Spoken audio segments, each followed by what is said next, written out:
to start on C and do a bright interval first, and then a dark interval.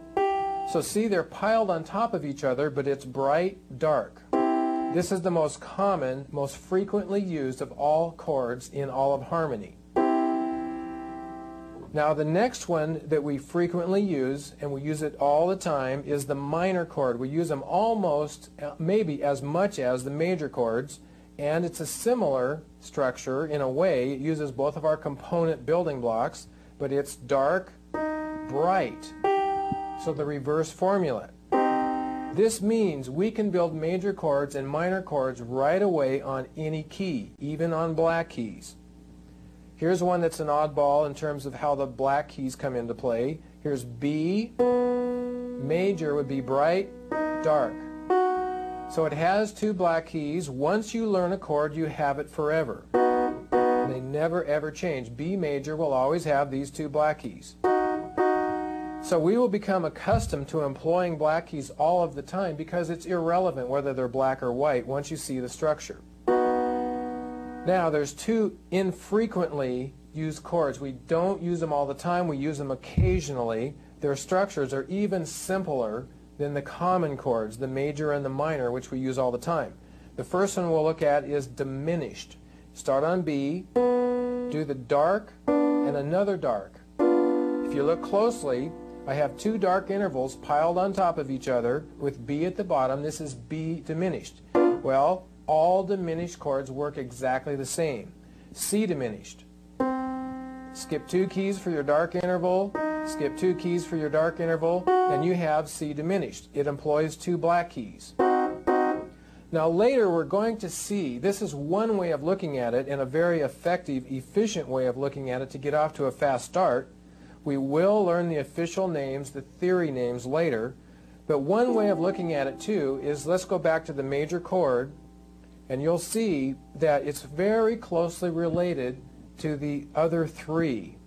Now I haven't shown you the fourth one yet, but look at C major. To find the minor from the major, you just move the middle key down to reverse the formula to get the dark bright we needed. Now look at major again. If I drop both of these, I get dark, dark.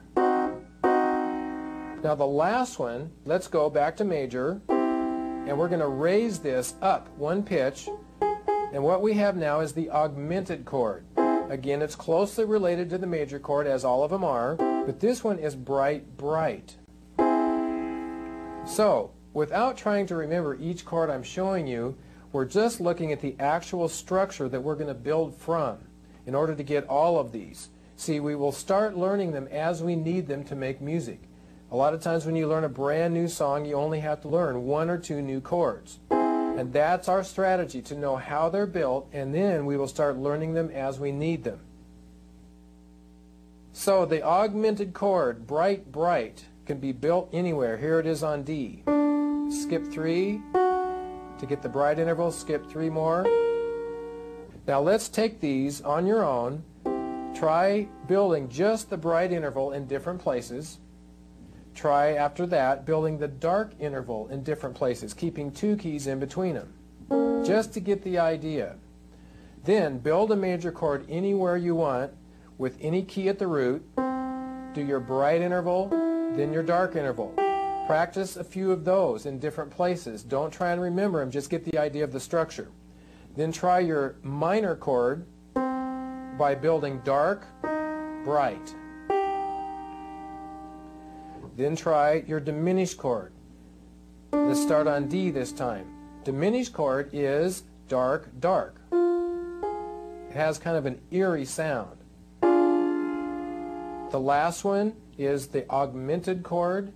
Augmented because it stretches out a little bit. Start on D and go bright, bright. So without trying to remember them, just get these building blocks placed accurately. See if you can build all four kinds of the basic triads, because believe me, this is the foundation that we can take off from. You can harmonize any song of any type of music with just these four triads. Even though we will be learning how to build them anywhere we want to, anywhere we need to, the four triads give a very satisfying sound when we start to accompany or enhance melodies.